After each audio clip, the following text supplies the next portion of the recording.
दोस्त सैनी हूँ। धरोहर में आपका स्वागत है। आज हम उस धरोहर के नजदीक आने वाले हैं जहाँ भगवान शिव विराजे हैं।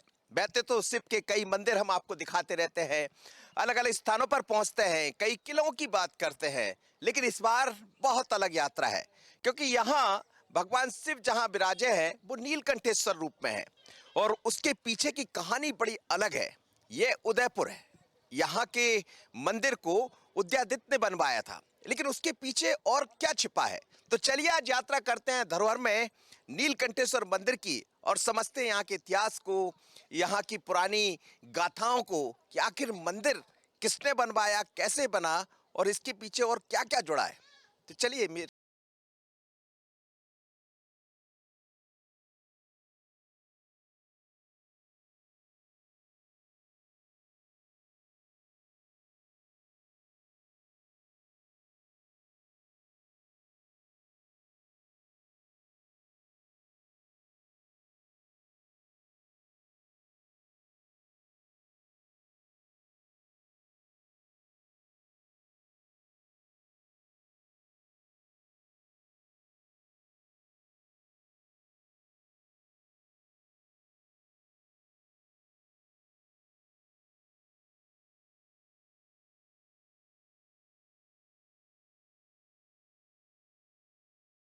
हम बात करेंगे तो जाहिर है हजारों साल पुरानी बात है।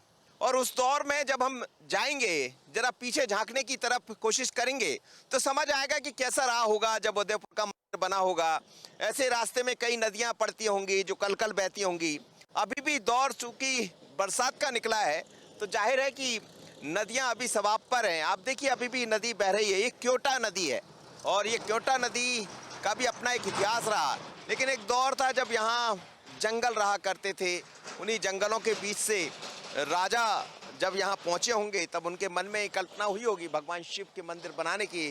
उस मंदिर तक भी हम पहुंचेंगे, लेकिन पूरी यात्रा बहुत अलग है, क्योंकि बहुत सुखद तस्वीरें देखने को मिलती है। नदियाँ बह रही है, पहाड़ियाँ हैं और इन्हीं पहाड़ियों के बीच में कहीं भगवान शिव विराजे हैं। कहते हैं कि इतिहास के पन्नों को जब हम पलटेंगे तो बहुत कुछ दिखाई देता। आसपास के क्षेत्र में ऐसे कई जगह मिल जाएंगी जहां पर आज भी खुदाई करते हैं तो अलग अलग शिवलिंग निकलते हैं। लेकिन आखिर इतिहास है क्या? तो यात्रा करते रहिएगा, बहुत आनंद आने वाला है मेरे साथ।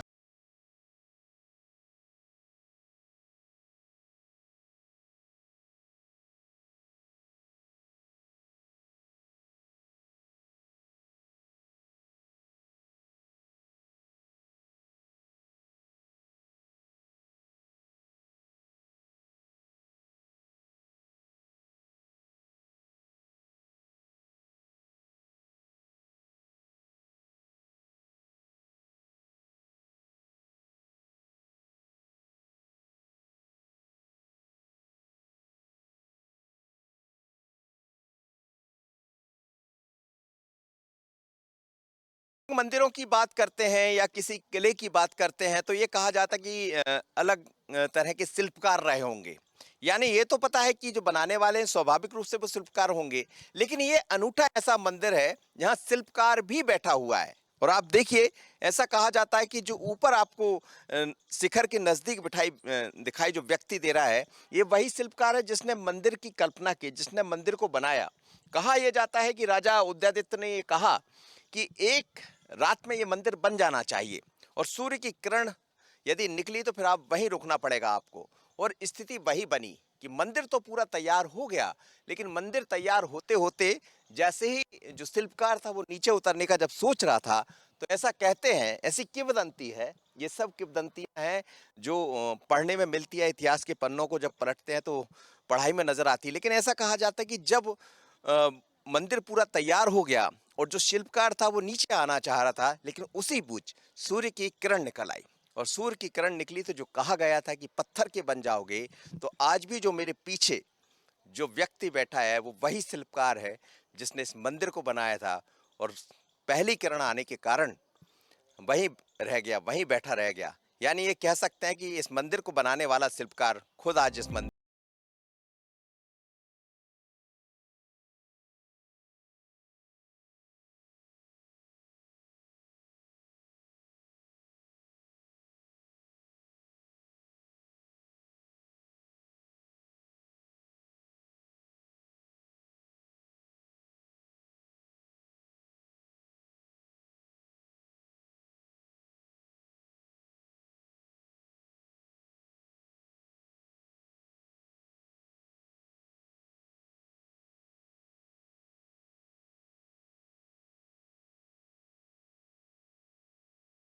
ये मंदिर अपनी प्रामाणिकता को खुद बयां करता है। मंदिर की खूबसूरती, मंदिर की विशालता इसी बात से समझी जा सकती है कि जब आप मंदिर को निहारते हैं तो यहाँ की प्राचीनता अपने आप एक-एक स्थान पर नजर आती। आप देखिए कितना अलग मंदिर है और जिस शैली का इस्तेमाल किया गया, कहते हैं कि भूमिजा शैली जो होती है, उसका इस्तेमाल इसमें किया गया। लेकिन बहुत अलग तरह की नक्काशी यहाँ देखने को आपको मिलेगी, जिसे हम कहते हैं कि मालवा मालव नक्काशी के नाम से जाना जाता है इसको, भूमिजा नक्काशी के नाम से जाना जाता है। लेकिन कितना अलग रहे होंगे वो जो कलाकार रहे होंगे उस दौर के, जो शिल्पकार रहे होंगे जिन्होंने इन मंदिरों को बनाया होगा। आप देखिए एक-एक मंदिर की आप देखेंगे तो आपको सब कुछ यहाँ दिखेगा, प्राचीनता दिखेगी, ईश्वर के कई रूप इस मंदिर में आपको दिखाई देंगे। और नीचे से लेके ऊपर तक जब इस मंदिर को बनाया गया होगा तो मुझे लगता है पता नहीं कितने शिल्पकार ऐसे रहे होंगे जो रात दिन एक किए होंगे। कहा जाता है कि 21 वर्ष लगे इस पूरे मंदिर को बनाने में, इस तरह। हालांकि मंदिर की स्थापना तो एक रात की बात भी कही जाती है, पर मंदिर की पूरी आप नीचे से लेके ऊपर तक जब चीज़ों को देखते हैं तो बहुत अलग तरह की तस्वीरें नज़र आती है, जिसमें हमारा वैभव भी दिखता है, हमारी विशालता भी दिखती है। और कहा तो ये भी जाता है कि जो कलाकार यहाँ पहुँचे थे वो बहुत अलग तरह के कलाकार, अलग तरह के शिल्पकार रहा करते थे, जिन्होंने राजा उदयादित्य के कहने पर इस मंदिर को बनाया।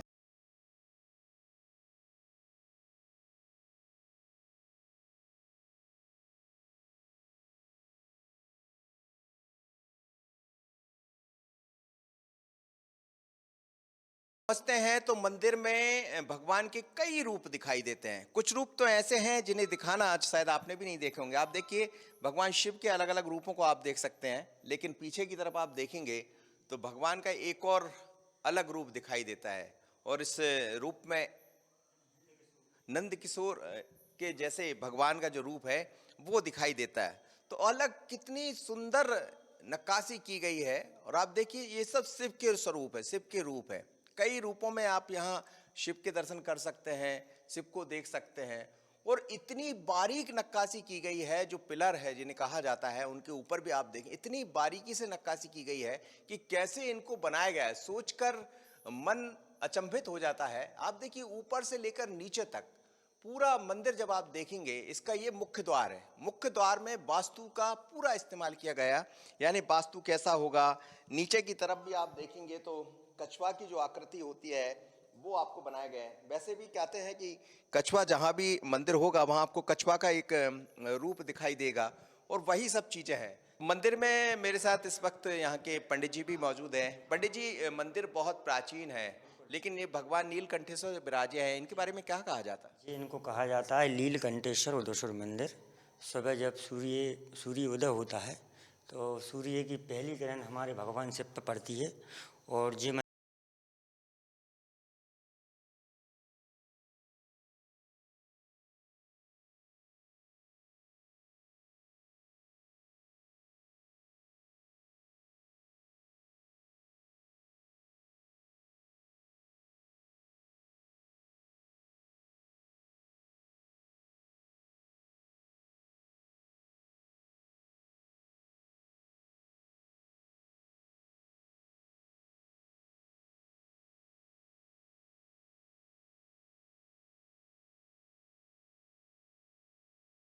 ये अपन ऊपर जो मुकुटा देख रहे हैं भगवान का, ये इनका ऊपर से कवर है। जो भगवान की मेन प्रतिमा है वो इनके अंदर है। 2 दिन के लिए इनको महाशिवरात्रि को निकाला जाता है और जो भी श्रद्धालुगण आते हैं उनके लिए दर्शन करवाए जाते हैं। तो अंदर क्या शिवलिंग है या? शिवलिंग है, शिवलिंग है। उनको बोलते हैं नीलकंठ। जब भगवान शिव ने विष धारण किया था वो आकार उनमें झलकता है। और जिस जगह अपन जो गर्भगृह में खड़े हैं अभी इस वक्त, ये भगवान का शाम की आरती का समय का सीन है। आप देख सकते हो वो शंख बजा रहे हैं, वो झालर बजा रहे हैं। मतलब कि जब माता पार्वती जी ने भगवान को अपना बना लिया तो भगवान की भव्य आरती हुई है। ये मंदिर जो है ना पूरा ये जो शिव पुराण पर निर्भर है। जितनी भी कलाकृति आपको अंदर से लेकर बाहर तक मिलेंगी ना, वो माता पार्वती जी की ज़्यादा पाई जाती हैं इस मंदिर में। और फिर जो बाहर जो वो कलाकृति हैं कि अपन को किस भाव से, किस ढंग से इस मंदिर में प्रवेश करना चाहिए, किस भाव से अपन को आना चाहिए, किस भाव से अपन को भगवान की पूजन करना चाहिए, इस मंदिर में है। सारी कलाकृति इस मंदिर में दी गई हैं। तो ये जो वो शंख बजा रहे हैं। मतलब वो भगवान की आरती में लीन है, जहाँ से मतलब कि अंदर से लेके जहाँ पर जो गर्भगृह में खड़े हैं, गर्भगृह से लेके बाहर तक पूरा आरती का सीन है। जो पीछे माता पार्वती जी हैं। अच्छा, जी, भगवान पार्वती जी, जी हाँ। तो आप देखिए कितना अलग, जैसा पंडित जी बता रहे थे कि जब शिवरात्रि आती है तो फिर ये जो उनका असली स्वरूप होता है वो भी दिखाई देता है। हालांकि ऊपर तो मुखौटा होता है भगवान शिव का जो अभी लगा दिया गया है, लेकिन 2 दिन के लिए मुखौटा हट जाता है। पर भगवान की भक्ति में मस्त, जिन्हें कहें एक तरह से भगवान की भक्ति में डूबी तमाम ऐसी उस समय की भक्तगण, उनके रूप को यहाँ दिखाया गया है। वो वही रूप यहाँ नजर आता है। तो बहुत अद्भुत है भगवान शिव का ये दरबार, नीलकंठेश्वर का ये दरबार।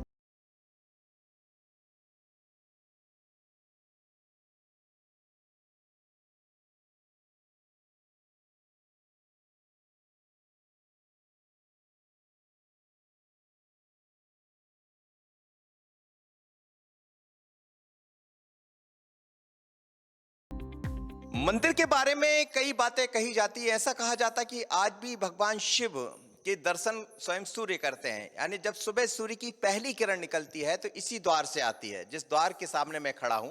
और यहां से सीधे भगवान शिव, ये आप देखिए, एक तरफ नंदी भगवान है और नंदी भगवान से होते हुए सूर्य की पहली किरण जो है भगवान शिव के ऊपर पहुंच जाती है, यानी नीलकंठेश्वर भगवान शिव के ऊपर विराज जाती है। और सुबह सुबह जब घंटी की ध्वनि बजती है तो घंटी के ध्वनि के बीच में भगवान शिव के सीधे दर्शन भगवान सूर्य करते हैं, यानी सूर्य की पहली किरण। आप बताइए कि किस तरह पंडित जी ऐसा कहते हैं कि सूर्य की पहली किरण कैसे यहाँ से कैसे आती है? यहाँ से ऊपर से आती है, यहाँ से सामने से सीधी निकलती है और सीधी भगवान शिव के पास पड़ती है। यदि लाइट भी नहीं है तो अपने लाइट की भी व्यवस्था नहीं करनी पड़ती सुबह सुबह। अच्छा, मतलब ये कि इतना उजला रहता है मंदिर में। ये भी कह रहे हैं कि यहाँ सुबह जब लोग आते हैं तो फूल चढ़े हुए मिलते हैं। बिल्कुल मिलते हैं। ऐसा कुछ समय रहता है कि उस समय पर भगवान शिव के ऊपर भी बहुत सी अद्भुत चीज़ें ऐसी मिलती हैं।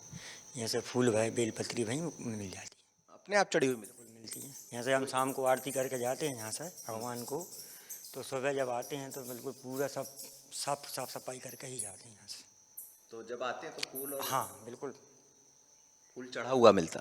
मिलता है। तो कहते हैं कि शिव जब सूर्य का उदय होता है तो भगवान सूर्य की पहली किरण यहाँ पड़ती है, और सूर्य की पहली किरण के साथ ही जब मंदिर खुल जाता है तो इस मंदिर के खुलते के साथ ही भगवान शिव का जब मंदिर जैसे ही खुलता है, पंडित जी जब आते हैं जैसा कह रहे हैं, तो यहाँ अपने आप गुलाब का फूल चढ़ा हुआ मिलता है।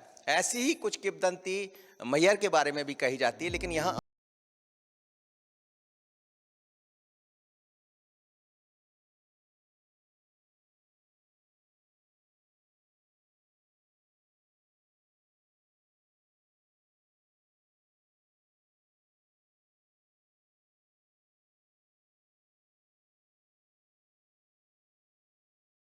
जहां यज्ञ हुआ करता था, और कहते हैं कि सैकड़ों पंडित यहां बैठकर यज्ञ की आहुति देते थे। यज्ञशाला को भी जब आप भीतर से देखेंगे तो आपको नजर आएगा कि किस तरह वास्तु, यानी यहां भी श्री यंत्र बनाया गया। इस पूरी यज्ञशाला के भीतर जब आप देखेंगे, आप देखिए श्री यंत्र का स्वरूप आपको दिख जाएगा पूरा। और बड़े बड़े, जैसे अब जो हम पिलर कहते हैं, लेकिन ये पिलर नहीं है, ये तो उस दौर के बड़े बड़े स्तंभ खंबे रहा करते थे जिन पर नक्काशी भी है और शुभता के प्रतीक भी बने हुए हैं।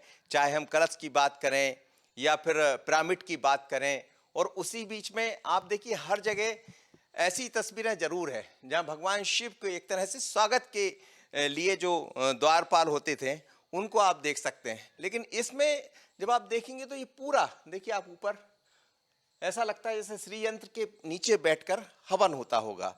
और हवन जब होता था तो यहाँ से इतनी द्वार बनाए गए थे ताकि हवन का जो जिस तरह से हवन होती है, तो हवन का जैसे कहते हैं कि जब आहुति डलती होगी तो वो आहुति की सुगंध दूर दूर तक फैल जाए। तो खिड़कियां बनी हुई है, यानी इतने द्वार, इतने चित्र बनाए गए हैं कि ये यहाँ से हवन की सीधी आहुति भगवान शिव के चरणों में पहुंचा करती थी। और बहुत अलग तरह से इसको पूरे जो यज्ञशाला है इसको तैयार किया गया।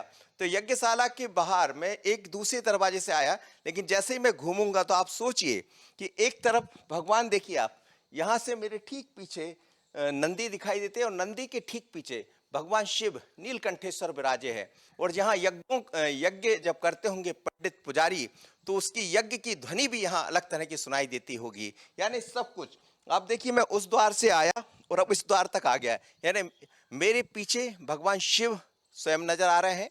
और उस द्वार से जब मैं निकला तो मुझे एक अलग तरह का एहसास मेरे मन में हो रहा है कि आखिर कैसे वो दिन रहे होंगे, कैसी वो यज्ञशाला रही होगी जब हजारों पंडित यहाँ बैठते होंगे और जब मंत्रों की ध्वनि गूंजती होगी, तो यहाँ का वातावरण कितना अलग होता होगा, जिसमें सुख भी होगा, शांति भी होगी और सत्यम शिवम सुंदरम के दर्शन भी होंगे।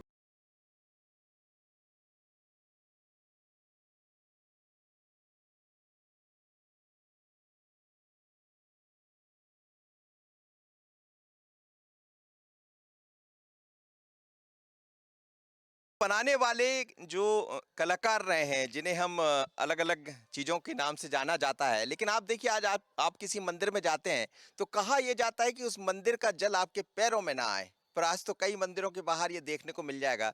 पर उस समय जब इस मंदिर का निर्माण हुआ, तो देखिए उस दौर में जलाधारी भगवान शिव के ऊपर जो जल अर्पित होता है, वो जल इस तरह यहाँ नीचे तक आ जाता है। और ये देखिए इसी जलाधारी से, यानी जहां मेरा हाथ दिख रहा है, ये पूरा अंडरग्राउंड है, भगवान शिव से सीधा इसका तालमेल है।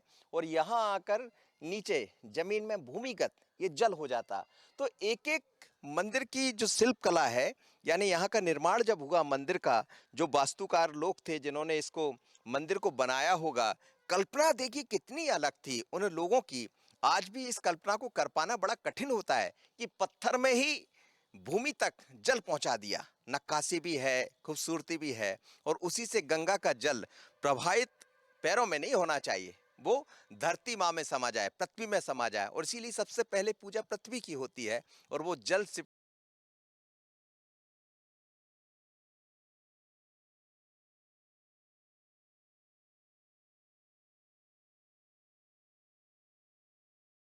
शिव धुन पर थिरकते भी मिल जाते हैं। तेरी गाँव नहाने को मैं काशी नगरी आई हूँ।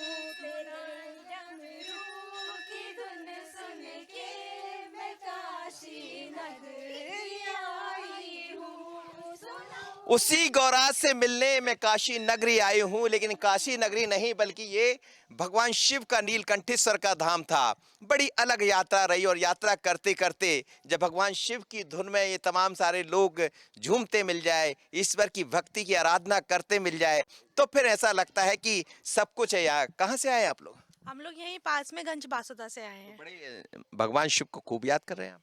हाँ, आजकल भगवान शिव का माहौल चल रहा है, इसलिए उन्हें बहुत याद किया जा रहा है। कौन सा गाना गा रहे थे आप? हम लोग गा रहे थे डमरू की धुन सुन के हाँ। आए हैं। अच्छा, क्या जानते हैं इस मंदिर के बारे में? इस मंदिर को बहुत पहले बनाया गया, बहुत परिष्कृत मंदिर है ये, नीलकंठेश्वर महादेव के नाम से प्रसिद्ध है।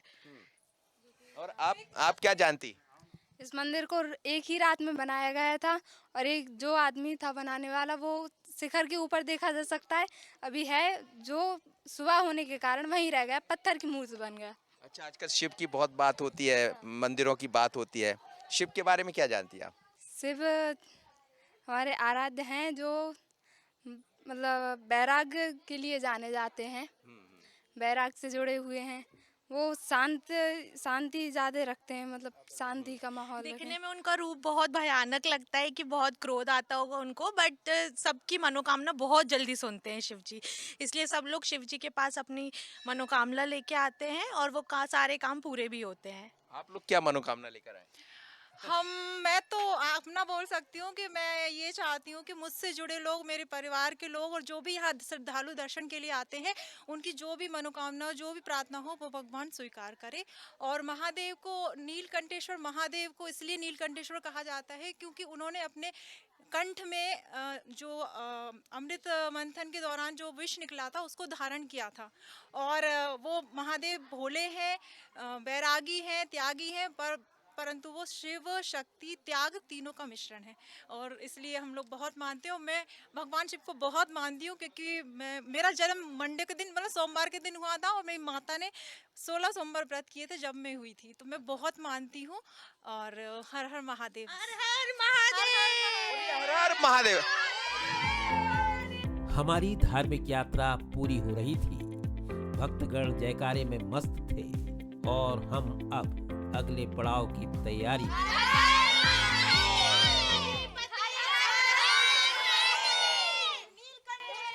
तो हर हर महादेव की गूंज है।